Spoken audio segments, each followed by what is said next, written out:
अगर हम कंपनी के प्रॉस्पेक्टस की बात करते हैं तो आप सभी जानते हैं कि ये कंपनी का थर्ड और सबसे इम्पोर्टेंट ये डॉक्यूमेंट है।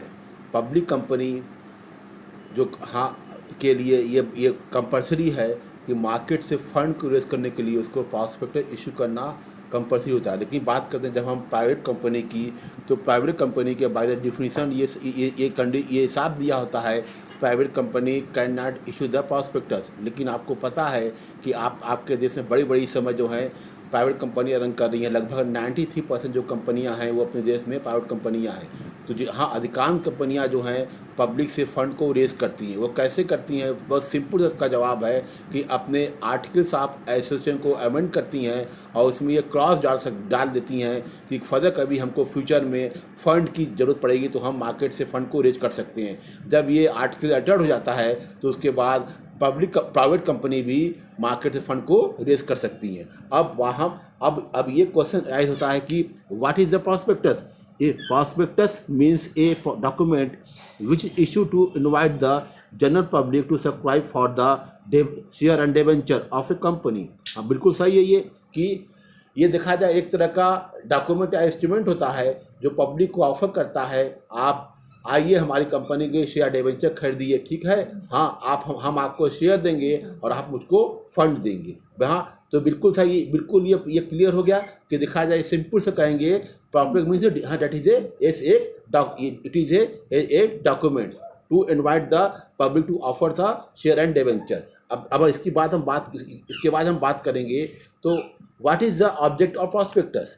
तो अच्छे समझिए, object of a prospectus of a company to a company may issue the prospectus for the following purpose। first है to invite public for the purchase of share and debenture and to collect the deposit from the public, to explain the condition upon which the company is making such a issue or offering the deposit, to declare that the director are responsible for each and every statement made in the prospectus। बिल्कुल देखिए, prospectus issue करने का company का main object क्या होता है कि वो कंपनी समझती है कि हम हजारों करोड़ रुपए जो है पब्लिक से कलेक्ट कर लेते हैं, तो हमारी भी जो जिम्मेदारी होती है उसमें जिम्मेदारी उनकी तय होती है, खास कर कंपनी के डायरेक्टर को जो प्रॉस्पेक्टस को बनाते या फॉर्म करते हैं। अब नेक्स्ट जो हमारा पार्ट है, when the issue of a prospectus can be deemed to be a public. ठीक है, तो समझिए इसको, any offer or invitation will not be deemed to be the issue of prospectus for the general public in the following circumstances। first है, if the prospectus has been circulated only among those persons who have right to purchase the share and debenture and any person other than those is not eligible to subscribe for the share and debenture। second है, if the invitation has become a internal issue of the person who are invited by a company, that is the prospectus issue for right issue। बिल्कुल सही कहा है। अगर जब company का internal matter होता है, खासकर कंपनी अपने लोग के बीच में शेयर को ऑफर करती है, जिसको आप जानते हैं कि राइट इशू बोलते हैं, ऐसे कंडीशन प्रॉस्पेक्ट क्या होता है, वो डीम प्रॉस्पेक्टस वो हो जाता है। फिर नेक्स्ट हम बात करते हैं आपका कि कंटेंट्स ऑफ द प्रॉस्पेक्टस। देखिए, जब भी हम बात करते हैं कंटेंट्स की तो वो बहुत ही लेंदी होता है। चाहे इसका मतलब क्या होता है, इसका मतलब क्या होता है कि उस आर्टिकल्स की हम विषय सामग्री जो देखा जाए बहुत बड़ा होता है, तो इसमें खास कर थोड़ा सा दिमाग लगा के कंटेंट्स की जो मेन बातें हैं उसको ले लेना चाहिए। तो यहाँ भी हम क्या करेंगे, अगर हम बात करते हैं प्रॉस्पेक्टस से कंटेंट्स की जो मेन एलिमेंट्स है उसको आपको बताएंगे और आपको समझा रहे हैं। तो शॉर्ट में समझिए प्रॉस्पेक्टस के कंटेंट्स कौन कौन से होते हैं। फर्स्ट है, और इसमें है आपका पार्ट 1 जनरल इंफॉर्मेशन। पहला है name and address of the registered office of the company. फिर नेक्स्ट आपका है name of the regional stock exchange and other stock exchange, ठीक है, where application made for listing of the present issue. फिर next आपका है date of opening of the issue, date of closing of the issue, date of closing of the issue, name and address of the auditor and lead merchant banker. देखिए, ये जो आपकी जो schedule 1 और part 1 की बात करते हैं जनरल इन्फॉर्मेशन में, तो कंपनी का रजिस्टर ऑफिस कहाँ पे है, ठीक है, कंपनी किस स्टॉक एक्सचेंज में लिस्टिंग हो रही, कंपनी की इशू करने की डेट क्या है, क्लोजिंग करने की डेट क्या है, ये सारी चीज़ जो होते हैं आपका ये जनरल इंफॉर्मेशन में आता है। फिर इसी का जो सेकंड है वो आपका है capital structure of the company. Capital structure आप जानती हैं, एथोराइज कैपिटल, इशू कैपिटल और पेडअप कैपिटल आदि इत्यादि होते हैं। फिर उसी में आता है size of present issue giving separately. फिर नेक्स्ट है after the present issue after conversion of debenture if applicable. फिर नेक्स्ट आता है इसी का पार्ट जो है term of the present issue, क्या का कंडीशन है। फिर term of the payment, right of the instrument holders, how to apply, term का पेमेंट क्या है, फिर इंस्ट्रूमेंट के होल्डर कौन है, ये सारी बातें जो हैं आपके ये आपकी आती है टर्म और कंडीशन। फिर नेक्स्ट इसी में आता है कंपनी मैनेजमेंट एंड प्रोजेक्ट।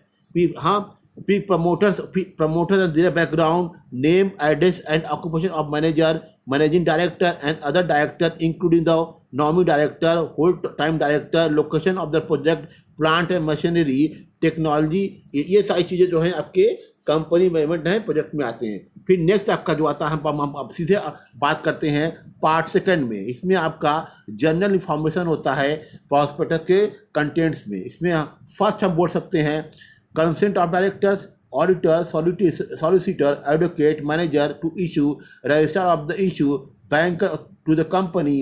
हाँ, फिर इसमें सारे ये सब सारे होते हैं जनरल इंफॉर्मेशन। फिर सेकंड आपका आता है फाइनेंशियल इंफॉर्मेशन। इसमें होता है report by the auditor. Auditor जो है कंपनी को कैसी रिपोर्ट प्रेजेंट करते हैं, ये सारी बातें जो हैं फाइनेंशियल इंफॉर्मेशन में आती है। फिर नेक्स्ट आता है रिपोर्ट बाय द अकाउंट। जो कंपनी के अकाउंट होते हैं वो कंपनी को किस तरह की रिपोर्ट करते हैं, ये सारी चीज़ें हैं ये कंपनी के रिपोर्ट अकाउंट में दिया जाता है। ये report by the accountant who shall be qualified under the act for the appointment as a auditor of a company and who shall be named in the prospectus on the profit or loss of the business of the proceeding 5 financial year and on the assets and liabilities of the business on a date which shall not be more than 120 days।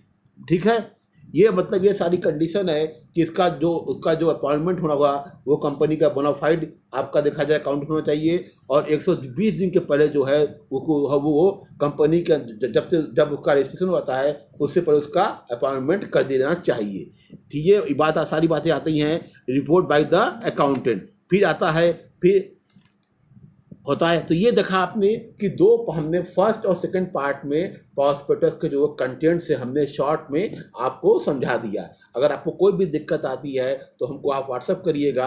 हाँ, उसमें आपको हम सारी आपकी confusion को हम दूर कर देंगे। फिर इसमें आता है फिर जो हमारा नेक्स्ट पार्ट है वो है आपका statement in lieu of prospectus. अब उसको अच्छे समझिए क्या होता है lieu of prospectus. A public company with a share capital generally issue the prospectus for the issue of share or debenture, but sometimes it may decide not to approach the public for raising the necessary capital funds. It considers that the necessary fund may be arranged privately. In such a case, a statement in lieu of prospectus must be filed with the registrar of the company. Such statement must be filed in at least 3 days before the allotment of any share or debenture can be made। बिल्कुल clear है। कभी कभी होता है क्या, company जो है prospectus issue न करना नहीं चाहती, वो प्राइवेटली जो है अपना कैपिटल जो है अरेंज कर लेती है।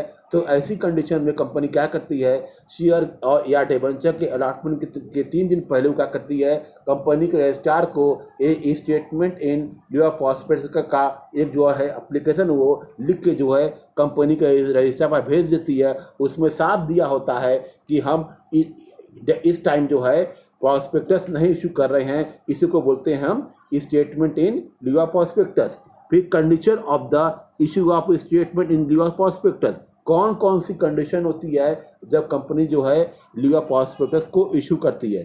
फर्स्ट है if a public company has not issue prospectus at the time of the it corporation we have to issue a statement in lieu of prospectus. जब पब्लिक कंपनी अपने इनकॉर्पोरेशन के समय प्रॉस्पेक्टस इशू नहीं करती है तो ऐसे समय वो क्या करती है, statement in lieu of prospectus को इशू करती है। फिर सेकंड है, if the entire amount of capital required for the company is collected by the company privately, जब कंपनी प्राइवेटली जो है फंड को कलेक्ट करती है तो ऐसे कंडीशन में कंपनी क्या करती है, प्रॉस्पेक्टस को इशू नहीं करती है, उसके बदले में a statement in lieu of prospectus को इशू करती है। फिर नेक्स्ट है, if a private company has been convert into a public company, जब प्राइवेट कंपनी पब्लिक कंपनी में कन्वर्ट हो जाती है तो उस समय में क्या होता है, जो पब्लिक कंपनी जो है प्रॉस्पेक्टस को इशू नहीं करती है। तो ये देखिए मेन 3 कंडीशन था जिसकी वजह से कंपनी जो है statement in lieu of prospectus को इशू करती है।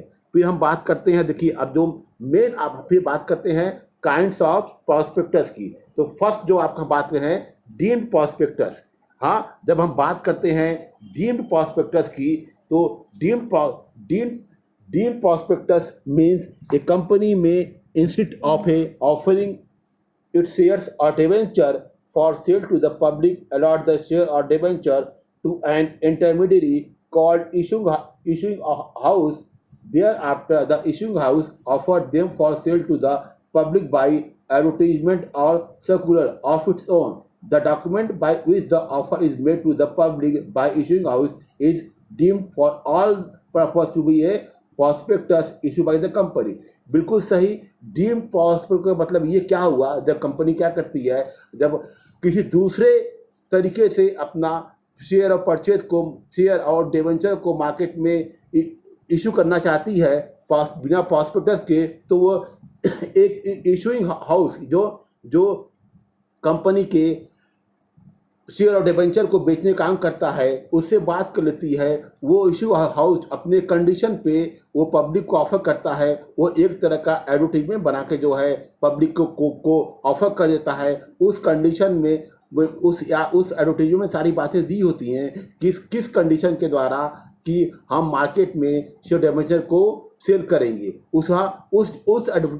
ये एडवर्टीजमेंट को हम बोलते हैं डीम्ड प्रॉस्पेक्टस। फिर हम नेक्स्ट हम बात करते हैं सेल्फ प्रॉस्पेक्टस। अब हम जब भी हम बात करेंगे सेल्फ प्रॉस्पेक्टस की तो आपका shelf prospectus means prospectus issue by any financial institution or bank for one or more issue of the securities or class of securities specified in the debt document. बिल्कुल सही कहा। देखिए कभी कभी होता क्या है कि सन 2008 के बाद कंपनी को जब एक बार प्रॉस्पेक्टस इशू कर लेती है तो दोबारा इशू करने में उसको बहुत टाइम लगता है और उसको करीब कई साल लग जाते हैं। तो कंपनी इन समय को बचाने के लिए यहाँ वो करती क्या है कि कुछ एक ऐसा डॉक्यूमेंट को जो अपने कंपनी में उसने पास करा लिया है और उसमें ये कंडीशन होती है कि 1 साल में कंपनी जो है जितने चाहे उतने प्रॉस्पेक्टस को इशू कर सकती है। टाइम क्या है, 1 साल। हाँ, 1 साल के भीतर मान लीजिए आज कंपनी ने कोई प्रॉस्पेक्टस इशू किया है तो 1 महीने बाद भी वो दूसरा इशू कर सकती है।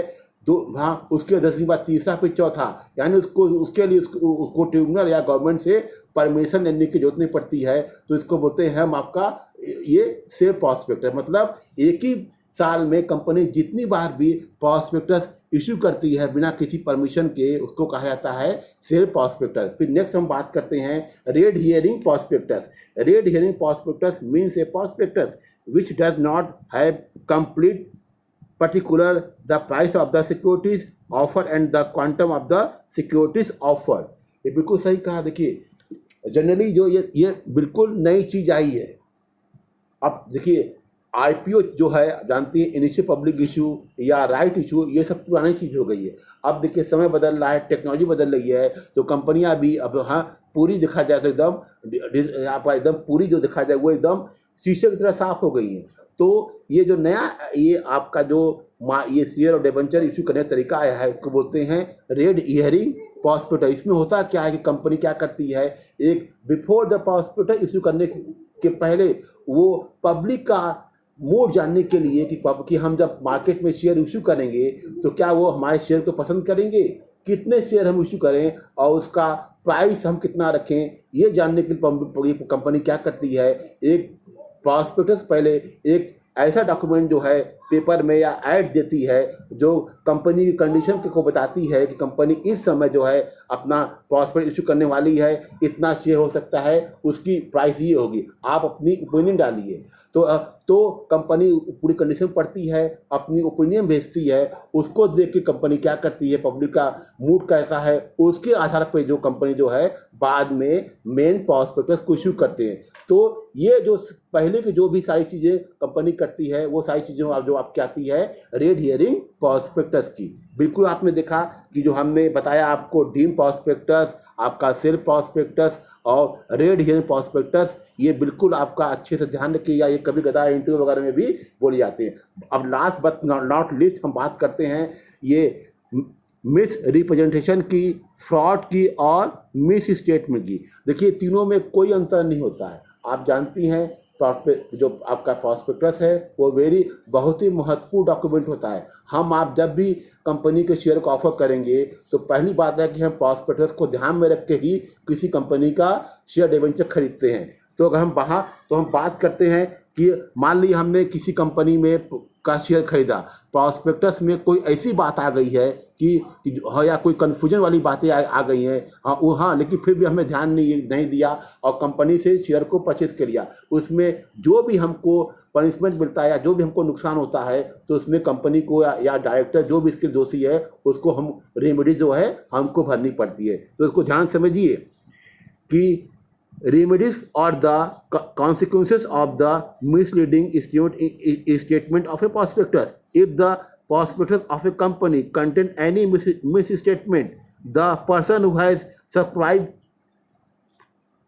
for the share and debenture of the company on the basis of that misstatement may enjoy the following remedies available to him. First है remedy against the company, second है remedy against the director, promoters and expert.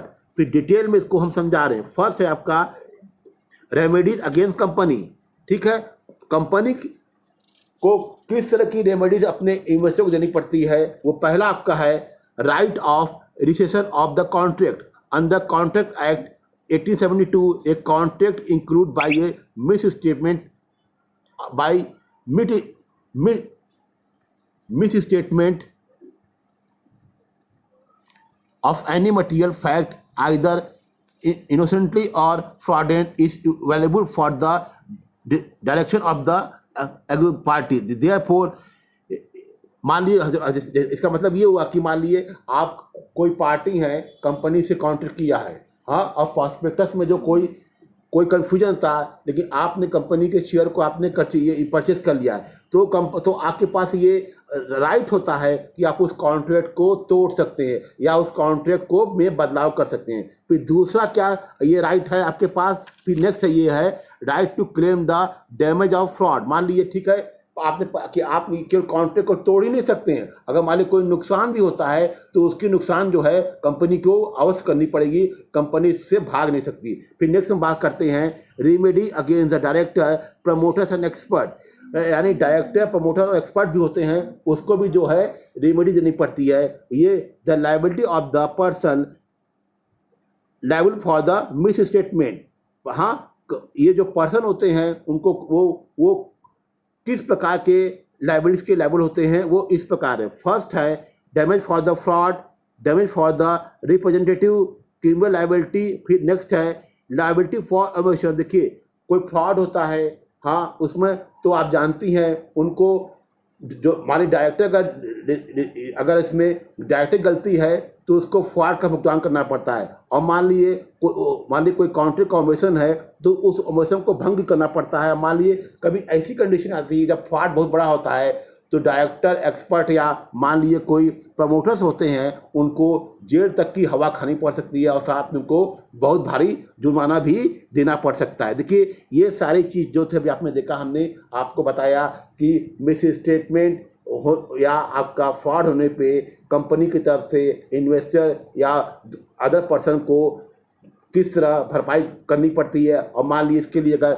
Director, promoter या expert भी जिम्मेदार होते हैं तो वो भी